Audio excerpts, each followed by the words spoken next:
Big Ten play begins this weekend as the Boilermakers scramble up to Minneapolis to take on the Minnesota Golden Gophers, and Purdue does so after yet another weekend series victory. Kyle Charters with the SID Ben Turner, and Greg Goff, head baseball coach for the Boilermakers. 2 of 3 down in Holly Springs against Akron. Good opponent. Nice to get a series win. It was, Kyle. 3 out of 4 this weekend, and just really had some really tough games. I think a lot of people maybe saw the scores and thought they were a little bit different, but a lot of those games were decided there with one pitch or two in the middle of the late of the games. And so just really happy that our guys came out and found a way to win a big series and get us going for our first midweek this week. Yeah, certainly don't want to short your team of victory, now 11-1 through the first 3 weekends of the season. I guess you can ask for a little bit better than that, being 12-0, but 11-1 at this point as the season really now gets started with the midweek opponent, and then the Gophers this weekend, I think is a pretty good spot to be. It is, that's why I told our players we would love to be 12-0, but this game is hard, and so, if you would have told me we'd be 11-1 out of our first 12, I would have taken that from the get-go in February. So we're just really glad our guys have come out and played really well. Had some really competitive games. Have been behind a number of times, and then our guys have really did a great job of just staying focused and just finishing 27 outs. And so here we are. Now the real part of the season begins with conference play, and going to Minnesota this weekend will definitely be a big challenge for us. Scored your 41 runs in a variety of different ways. Big innings were a big thing again. You mentioned the one game that looked more lopsided than it actually was. Well, a 10-run 7th inning will do that. So that game was tied going into the 7th inning. 37 free passes, 22 walks, and 15 hit by pitch versus 30 strikeouts. So talk about standing in there and working the count and doing good things there. But the home run was there for you too. 6 home runs in the 4-game weekend, 3 in a row. I've never seen that before. That was pretty wild on Saturday night under the lights.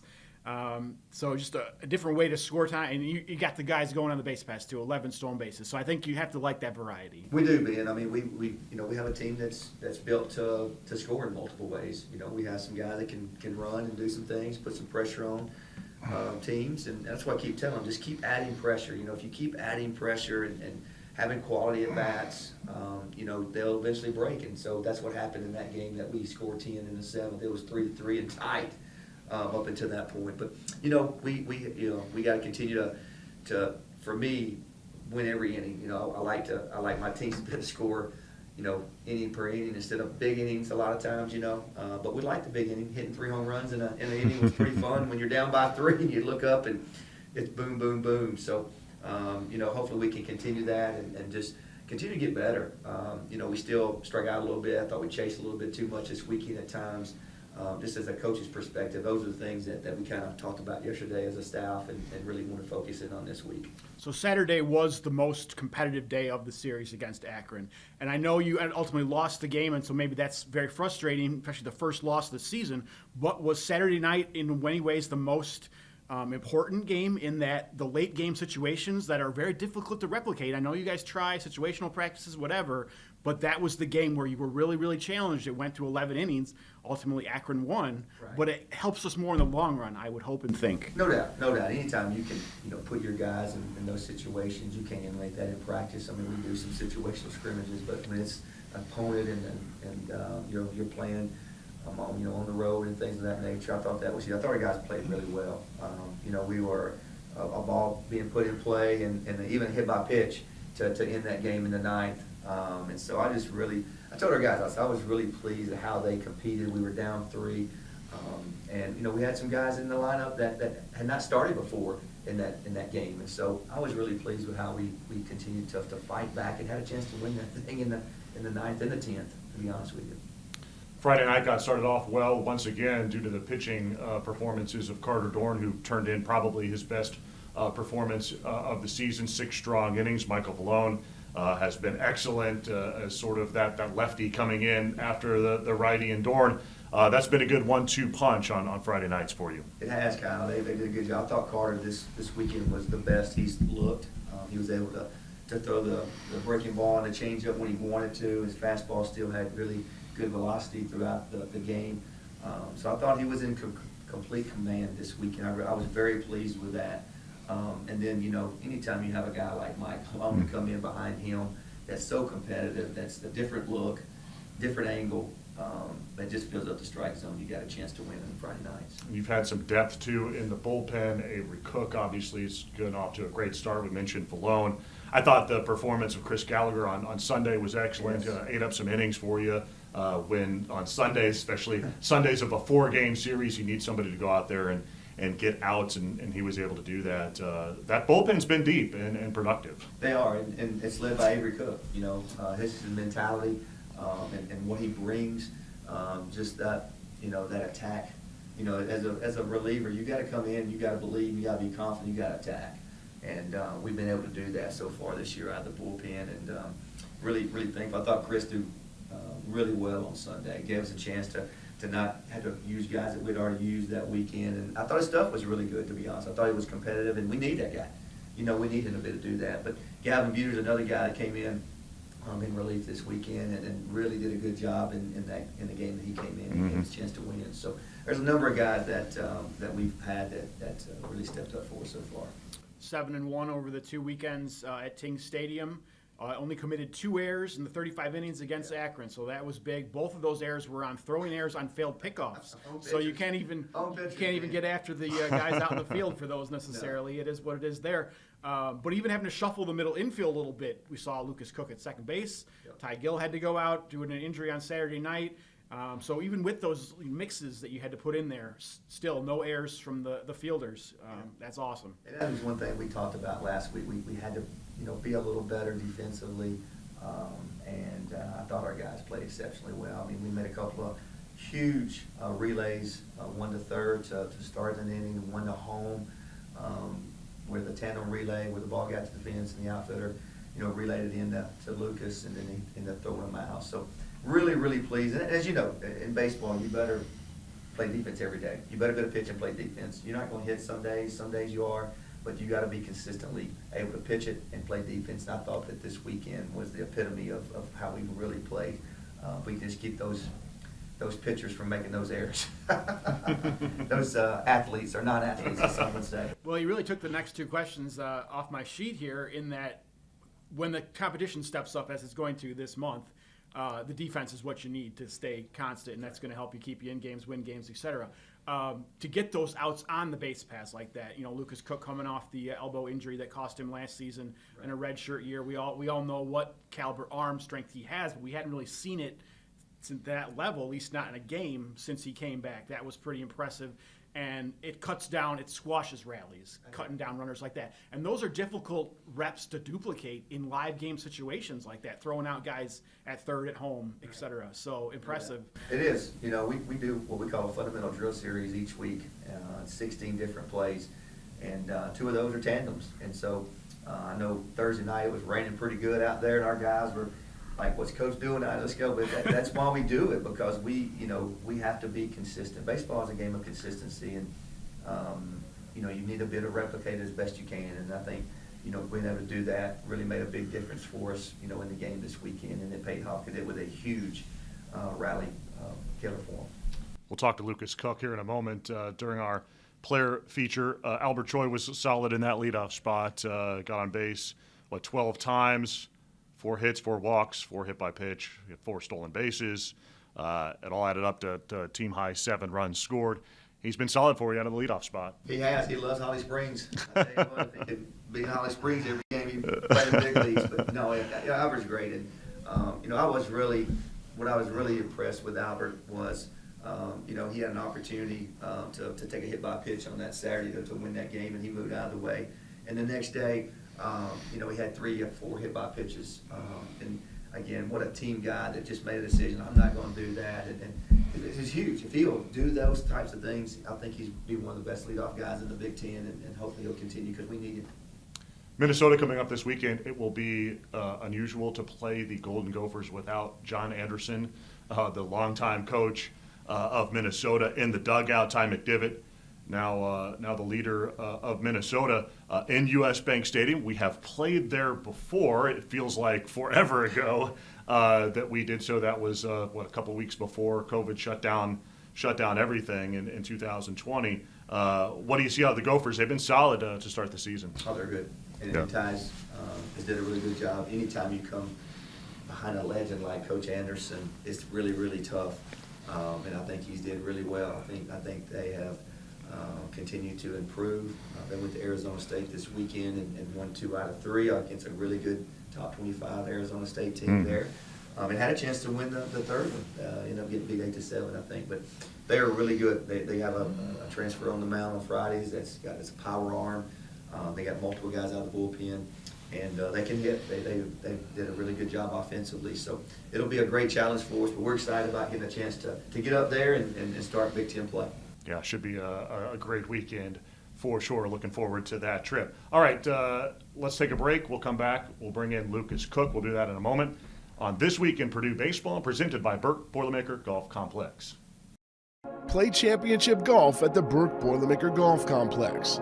Enjoy great food and great drinks at the new Pete Dye Clubhouse. And shop official Purdue gear at the Purdue Pro Shop. Experience it all now at PurdueGolf.com. Let's bring Lukas Cook in for This Week in Purdue Baseball, presented by Birck Boilermaker Golf Complex. Lukas, it's been an excellent start to the season for you. You didn't play on opening day in the 2 games down in Texas, but got in, immediately made an impact the next day, and it's been impossible to get you out of the lineup. You've been playing solid baseball. Yes, sir. Thank you so much. Just what has been rolling well for you? Just keeping everything simple, not trying to do too much, and just slowing everything down. I think it's really what's helped me a lot. You look like an improved player from when we saw you, especially at the plate, I think a couple of years ago before the injury. You had to rehab from the Tommy John, the elbow, and then you probably get back out there and are healthy. What kinds of things do you do then during that process to put yourself in a position where you feel more comfortable at the plate? Just go into the cage and really just focusing on myself, what works for me, what helps me see the ball the best, what just gets me in that right frame of mind to kind of just attack the plate and just super simple. Feels like you've had more of an all-fields approach this season with your hitting, and it's paid off in a big way with a 469 clip and 9 RBIs through just 32 at-bats. Is that, am I imagining that? Is that more of an approach you've taken? We had those big moments in 2023, pull side home runs especially are what jumped to mind, that walk-off against Northwestern. This year you're going all over the field, and that usually helps hitters. Is that actually happening? Yes, sir. It is happening. Thanks to Serrato over there. So, yeah, he's helped me a lot. And just my first year here, I was really just, I think, trying to pull everything, trying to hit for power, and that's just not what worked best for me. So. Yeah, you did have some majestic moments in there during the 2023 season. Your first home weekend at Alexander, to finish that weekend getting mobbed at home plate on a walk-off. I mean, that was something. It was awesome. So pull-side home runs, we'll take them still. But Serrato was a great, all-fields hitter when he was here at Purdue, so I could see how that pays off. And ultimately, that's going to make you more dangerous, right? When you can go all over the field. Yes, sir. I agree. Hopefully, I'll get some pull-side home. Okay. Just what's the last couple of years been like? You probably in your first year here, had those big moments, but consistency wasn't quite there. Probably didn't get into the lineup as much as you wanted. You have the injury. I would imagine that you have to be very, very patient to be able to make it through. Who did you lean on? How did you try to maintain your patience? And certainly it's paying off now. Yes, sir. Casey Core was a big help through all that too. He was mentally, physically, everything. He was a big person in my corner for all of that, and really just sitting out for that last year kind of just helped me slow everything down too. I was my first year I was pressing a lot, so I really just got to take a step back and take it all in. All right, this isn't as hard as I was making it seem. Yeah. Certainly the surgery seemed to work. The arm strength is still there. We saw it a couple of times over the weekend, you and Albert Choi teaming up to cut guys off at third base and home plate. Those are big plays, right? Because you're turning hits into outs, and probably stymieing some rallies as well. You do have a good arm, which really helps you. Is it good to see that come back after the injury? Yes, sir. It feels good. real good. No pain, nothing. So it was a blessing. Tell us a little bit about those plays. How it's hard to replicate those in practice. I think at full speed, right? But to be able to do it in a game-like situation, they turn into big plays. And among the defensive plays, maybe the ones that are really momentum killers, I think, for the opponent. We do a lot of that stuff in practice, though. Yeah. Like trying to make it a pressurized situation, but tandem relays, we went out and it was up both times, missed the first guy, and it just happened to be perfect. So, Yeah.